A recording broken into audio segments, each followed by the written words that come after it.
I thought my marriage was unbreakable, until I found myself alone in the kitchen with him.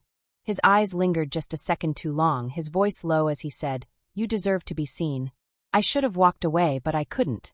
That night, as my husband slept peacefully beside me, I couldn't stop replaying what had happened. I didn't know it then, but that moment would change everything. We seemed like the perfect couple. Alex and I had been married for 7 years, and our life was a picture of stability. He was charming, hardworking, and dependable, the kind of man anyone would feel lucky to call their husband. Our days were filled with routine, morning coffee, rushed kisses before work, and quiet evenings in front of the TV. It was a life many would envy, but something was missing. I remember the early days of our relationship when everything felt alive. Alex would surprise me with flowers for no reason, plan spontaneous weekend trips, and spend hours just talking with me about our dreams. But over the years, those moments had faded. His work consumed him, leaving little room for us. The man who once made me feel like the center of his world now seemed distant, preoccupied, as if I was just another item on his to-do list. Our last family dinner seemed no different, just another gathering. The house smelled of roasted chicken and garlic bread, and laughter echoed through the dining room. It was the kind of night I used to cherish, but this time, I felt out of place, like a guest in my own life. Alex was there but not really present, his attention divided between his phone and polite conversation. Then there was Edward, Alex's father. He was a striking man with silver hair and an aura of quiet confidence. Everyone noticed him when he entered a room, but he carried himself with a humility that was disarming. That night, as he complimented the meal I'd prepared and shared stories that had everyone laughing, I couldn't help but notice the warmth in his voice and the intensity of his gaze. It was unsettling and comforting all at once. When Alex stepped away to take a work call, leaving Edward and me alone, the atmosphere shifted.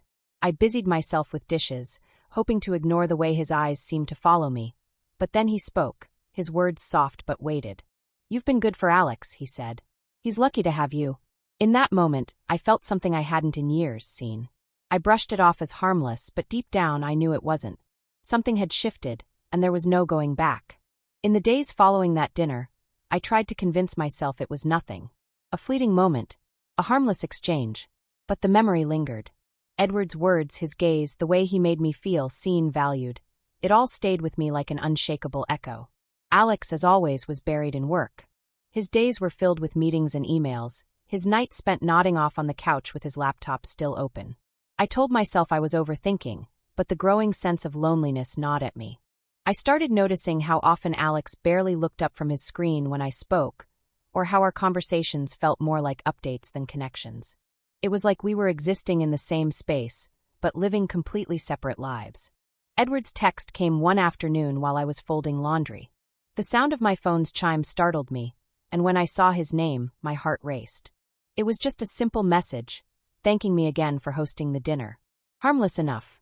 But the way he worded it, the warmth, the thoughtfulness, it was more than I was used to. Without thinking, I replied, and before I knew it, we were exchanging messages regularly. At first, our conversations were light. We talked about books, movies, and trivial things like the best coffee shops in town. But slowly, the tone began to shift. His questions became more personal. He wanted to know about my life, my dreams, the things I'd given up over the years. And I found myself answering him honestly in a way I hadn't done with anyone, not even Alex, in years. I told myself it was innocent. That Edward was just a good listener, someone who cared enough to ask the right questions. But deep down I knew better. I felt it in the way my heart skipped whenever my phone lit up with his name. In the way I started to look forward to our conversations, craving the attention he gave me. Then came the moment that tipped the scale. Edward suggested meeting for coffee. He framed it casually, as if it were no big deal. "I'd love to hear more about the things you mentioned," he said. "There's a quiet cafe near the park where we could talk without interruptions." I hesitated. Meeting him felt like crossing a line I wasn't sure I wanted to approach. But the thought of being alone with him, of feeling that warmth and attention in person, was too tempting to resist. When I walked into the cafe that day, I felt like I was stepping into a world separate from my own. Edward was already there, waiting at a corner table with a cup of coffee in front of him and a newspaper folded neatly to the side. He smiled when he saw me, a smile that made me feel seen in a way I hadn't felt in years. We talked for hours, the conversation flowing effortlessly. But beneath the surface, there was something unspoken, a tension that neither of us acknowledged but both felt. When he asked me what had drawn me to Alex in the first place, I hesitated before answering. He made me feel alive, I said. He was so full of energy, so attentive. Back then it felt like we could conquer the world together. And now, Edward's voice was soft, almost hesitant. Now, I admitted, it feels like we're just going through the motions. Like we've forgotten what it was that brought us together in the first place. Edward nodded, his expression thoughtful. You deserve to feel alive, he said. To be seen, to be valued. Don't let anyone make you forget that. His words stayed with me long after we parted ways. And as I lay in bed that night, staring at the ceiling while Alex snored softly beside me, I couldn't stop thinking about Edward's voice, his gaze, his touch that lingered just a moment too long. Something had begun, and I wasn't sure I had the strength, or the will, to stop it. The days after our meeting at the cafe were a whirlwind of emotions I couldn't untangle. Every time my phone buzzed, I felt a mix of excitement and guilt, my heart racing before I even checked the screen. Edward's messages were never inappropriate, but they were warm, thoughtful, and deeply personal, something I hadn't felt in so long. I told myself we were just talking, that it was harmless. But with every conversation, the line blurred further. Edward suggested meeting again. This time, it wasn't at a public cafe. I'd like to show you something, he said. Something I think you'd enjoy. No pressure, of course. He mentioned a book collection he'd been curating for years, one he kept at his house. The thought of stepping into his private world made my pulse quicken, but I agreed. The drive to his house felt surreal. My mind raced with what-ifs and maybes, but I couldn't deny the pull. When I arrived, Edward greeted me with his usual calm warmth. I'm glad you came, he said softly, his eyes lingering on mine. The air between us felt heavier than before, charged with unspoken tension. He led me through his house, pointing out pieces of art and bookshelves filled with carefully chosen volumes. The way he spoke, his voice steady and deliberate, made me feel like I was the only person in the world who mattered in that moment. By the time we reached his study, I felt more at ease, or at least I thought I did. Take a look, he said, gesturing to a wall lined with books. These are some of my favorites. As I scanned the titles, I could feel him watching me. Not in a way that was uncomfortable, but in a way that made me hyper-aware of his presence. I didn't know you were such a reader, I said, glancing over my shoulder at him. There's a lot you don't know about me, he replied, his tone light but layered with meaning. He stepped closer, close enough that I could feel the warmth radiating from him. My heart pounded as I turned back to the books, pretending to focus on the titles. Do you ever feel like you're living someone else's life? He asked suddenly, his voice softer now. The question caught me off guard, and I hesitated before answering. Sometimes, I admitted. I feel like I've lost myself somewhere along the way. Edward nodded, his gaze intense. You're not alone in that. His words hung in the air, and when I turned to face him, he was closer than I expected. The space between us felt electric, and for a moment, neither of us moved. It was as if the world had paused, leaving only the two of us in that room. Edward, I began, but he cut me off, his voice barely above a whisper. I don't want to make you uncomfortable, he said. But I can't pretend I don't feel this, whatever this is. My breath caught, and I didn't know what to say. I should have walked away, told him this was wrong. But instead I stayed rooted to the spot, my pulse racing as his hand reached out, hesitating before brushing against mine. The touch was light, fleeting, but it sent a shiver through me. Tell me to stop, he said, his voice trembling slightly. If this is too much, tell me, and I'll stop. But I didn't tell him to stop. Instead, I found myself leaning into the moment, into him. When his hand finally settled over mine, it felt like something I hadn't realized I'd been missing for years. His touch was gentle, deliberate, and when his fingers intertwined with mine, it felt like a promise I wasn't ready to admit I wanted. I don't know what we're doing, I said, my voice barely audible. But it doesn't feel wrong. It doesn't, he agreed, his thumb brushing over my knuckles. It feels inevitable. The room seemed to shrink around us, the tension thick and undeniable. When he leaned in, it wasn't rushed or forceful. It was hesitant, as if he were giving me every chance to pull away. But I didn't. When his lips met mine, it was soft, almost tentative. And in that moment, everything else faded, the guilt, the uncertainty, the weight of what we were doing. All I felt was him, and for the first time in years I felt alive. The kiss deepened, and his hands moved to cradle my face, his touch filled with a tenderness that made my chest ache. I didn't realize I was crying until he pulled back, his thumb brushing away a tear. You're incredible, he said, his voice thick with emotion. And you deserve to feel that. As we stood there, the reality of what we were doing started to creep in. But instead of pulling away, I leaned into him, resting my forehead against his. I don't know how to stop, I admitted. Neither do I, he said softly. But I don't want to. And in that moment, nothing else mattered. The tension between Edward and me grew heavier with each passing day. Every stolen glance, every lingering touch, every word laced with double meaning, it all built towards something I knew I couldn't avoid. I told myself I could keep it under control, that I could manage this dangerous pull without anyone getting hurt. But deep down, I knew the truth. We were already past the point of no return. It happened on a Sunday afternoon. Alex was out of town for a work conference, leaving the house unusually quiet. I spent the morning cleaning, trying to distract myself from the storm of emotions that had been building since my last meeting with Edward. But as the hours dragged on, I found myself staring at my phone, my fingers hovering over his name. The message I sent was simple: "Can we talk?" His response came almost instantly: "Come over." "I'll be here." My heart pounded as I drove to his house, the familiar route suddenly feeling foreign. Every mile felt like a step closer to something I couldn't undo, and yet I couldn't turn back. When I arrived, Edward was waiting at the door, his expression calm but his eyes betraying the same mix of anticipation and fear I felt. "I wasn't sure if you'd come," he said as I stepped inside. "Neither was I admitted, my voice shaky. The house was quiet, the air between us charged with an unspoken tension. He led me to the living room, where the afternoon sun streamed through the windows, casting a golden glow over the room. We sat on opposite ends of the couch, the space between us feeling both too far and too close. "What's on your mind?" he asked, his voice gentle. I hesitated, struggling to find the words. "I don't know how to do this," I finally said. "How to figure out what this is, what it means." Edward leaned forward, his elbows resting on his knees as he met my gaze. "It means whatever we decide it means," he said. "But I can't ignore it anymore. I don't want to." His honesty took my breath away. "Neither do I admitted. "But this is wrong, isn't it?" "Maybe," he said, his voice low. "But that doesn't make it any less real." Before I could respond, he reached out, his hand covering mine. The warmth of his touch sent a shiver through me, and when I looked up, his expression was filled with an intensity that made my heart ache. "I don't want to hurt you," he said softly. "Or Alex. But I can't pretend I don't feel this." "I can't either," I whispered, tears pricking at the corners of my eyes. "But I don't know how to stop." "You're not alone in this," he said, his voice steady. "Whatever happens, we'll figure it out together."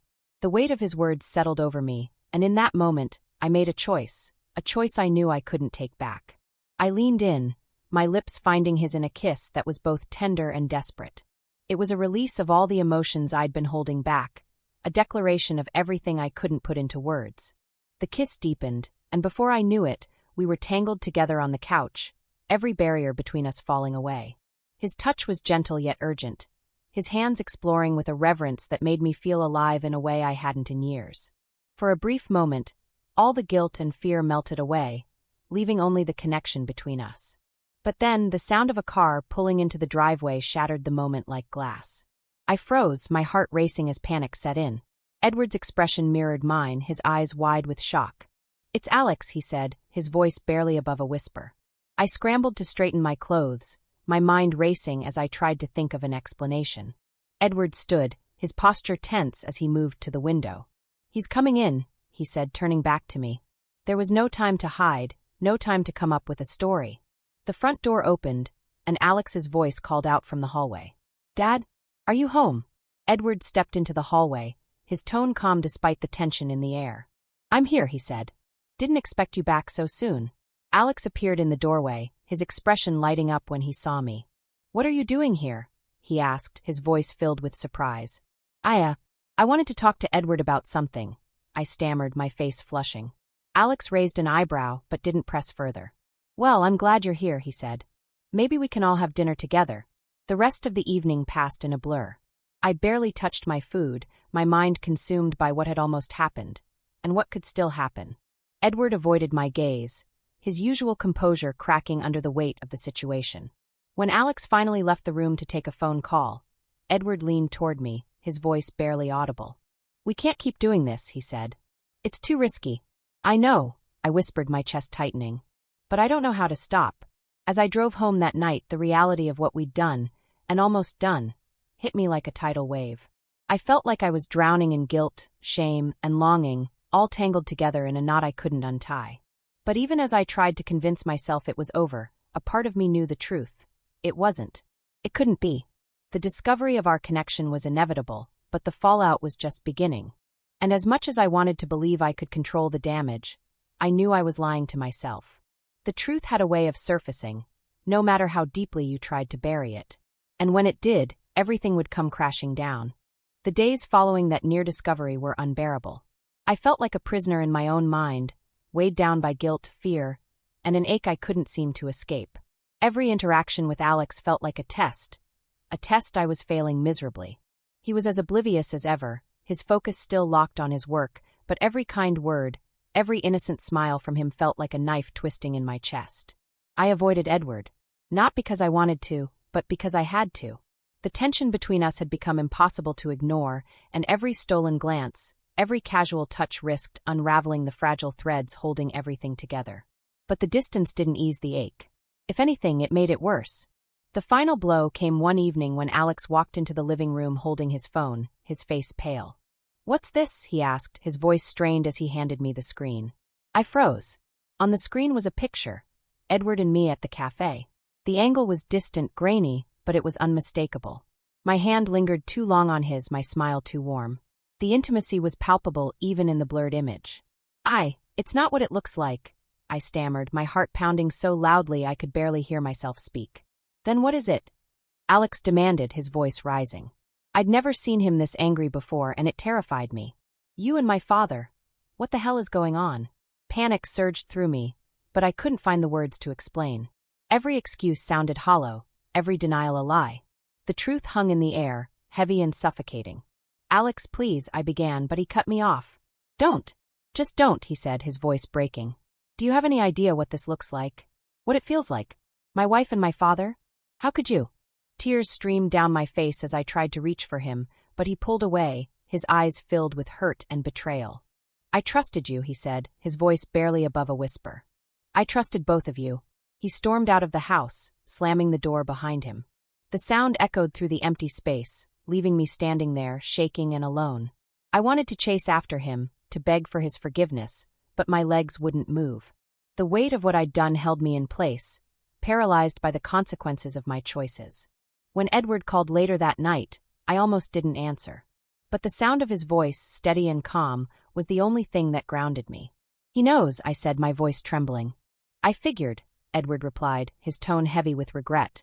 "Alex called me. He's furious." I tried to explain, but what? I demanded, my frustration spilling over. "There's no way to explain this," he admitted. "Not in a way that makes it okay." His words stung, but they were true. There was no undoing what we'd done, no way to erase the betrayal. The fallout had begun, and all we could do was brace ourselves for the impact. In the days that followed, the house was eerily quiet. Alex avoided me, retreating into himself in a way I'd never seen before. The few times we did speak, it was strained and cold, his words clipped and his gaze distant. I tried to reach him, to explain, but every attempt was met with silence or anger. The hardest part was knowing I'd hurt him in a way that might never heal. I'd taken the one person who'd loved me unconditionally and shattered his trust. And for what? A fleeting connection, a momentary escape from the emptiness I'd been feeling for years? But even as I wrestled with the guilt, a part of me couldn't regret what had happened with Edward. It wasn't just about desire or attention, it was about being seen, being valued in a way I hadn't felt in years. And that truth made the guilt all the more unbearable. Edward, for his part, tried to stay away. But the connection between us lingered, like an unspoken promise neither of us could ignore. When we did speak, it was brief and filled with regret, but also an undeniable longing. One evening, as I sat alone in the kitchen, Alex walked in. He looked tired, his face drawn with the weight of everything that had happened. He sat across from me, the silence between us stretching on for what felt like hours. "I don't know how we come back from this," he finally said, his voice low. "I don't either," I admitted, tears spilling down my cheeks. "But I want to try." He looked at me then, his eyes filled with pain. "Do you love him?" The question hit me like a punch to the gut. I didn't know how to answer. Did I love Edward? Or was it just the idea of him? The way he made me feel alive again? I opened my mouth to speak, but no words came out. That's what I thought, Alex said, standing up. Maybe we need some time apart. And just like that, he was gone. The house felt emptier than ever, the silence deafening. I sat there, staring at the empty chair across from me, and realized I might have lost everything. My husband, my marriage, and the life I'd spent years building. The days following Alex's departure felt like an endless void. The house was too quiet, every creak and rustle amplifying the emptiness inside me. I replayed his words over and over. Do you love him? And hated myself for not being able to answer. The truth was I didn't know. What I felt for Edward was complicated, tangled in loneliness, longing, and the desperate need to feel alive again. But love? That was a question I couldn't untangle. Edward called once after Alex left, but I didn't answer. I couldn't. The weight of everything we'd done, the hurt we'd caused, was too much to bear. I needed space, clarity, and a way to reconcile the person I'd become with the person I wanted to be. I spent hours reflecting on my marriage. Alex and I had been so happy in the beginning, building a life together with hope and love as our foundation. But somewhere along the way, we'd stopped trying. We let the routines of life, the weight of expectations, and the distractions of work pull us apart. I had been just as guilty as he was, retreating into my own world instead of fighting for us. But none of that justified what I'd done. Betraying him with Edward hadn't fixed anything. It had only shattered what little we had left. I'd sought validation, a sense of worth, from someone else because I hadn't found it within myself. And now, I was left to face the consequences of that choice. A week later, Alex returned to the house. I wasn't sure if he'd come to talk or to pack his things, but seeing him walk through the door felt like a fragile lifeline. We need to talk, he said, his tone weary. I nodded, my heart pounding as I sat across from him at the dining table. The same table where Edward had once sat, smiling and laughing, and where everything had started to unravel. I've been thinking, Alex began, his voice steady but pained. About us, about what happened. I'm not sure if I can forgive you. I don't know if I'll ever be able to trust you again. Tears streamed down my face, but I didn't interrupt. I owed him the chance to speak, to say everything he needed to say. But I also know that I haven't been the husband I should have been, he continued. I've been so caught up in work, in providing for us, that I forgot what really matters. I stopped seeing you, and that's on me. His words broke something inside me. Alex, I'm so sorry, I whispered. For everything. I don't expect you to forgive me, but I need you to know that I regret it. All of it.